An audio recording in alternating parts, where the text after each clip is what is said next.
Namiss kita. Hala, ako din, be. Ang pangit mo pa rin. Hala, grabe. Ikaw din. Amoy bulok na bagang pa rin yung hininga mo. Gusto kitang sakalin.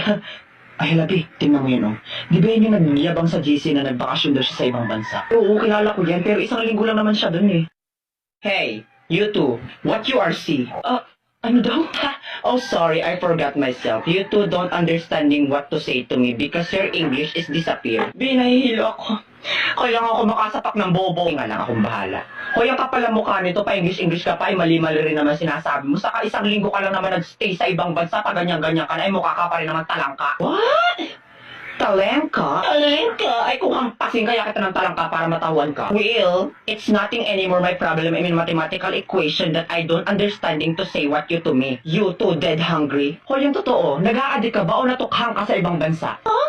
Why is me going to be addict? Don't you know that I'm smarter than the teacher of international in the Philippines? Like, duh! My average is 99.99% of germs. Matalino ka? Ay, anong magagawa mo pag sinikmuraan kita mismo dito? Go try. I am not afraid anymore. I will go sumbong you to my bodyguard. Bayaan mo na yung besi, tara na. Errors, mga loser. You can't even talk English to me. Ay, wait. Papatulang ko to.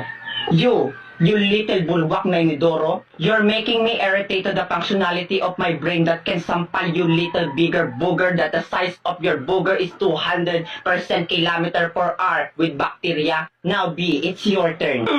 Let me be the one to finish these cockroaches. Yeah, period. Galing mo talaga.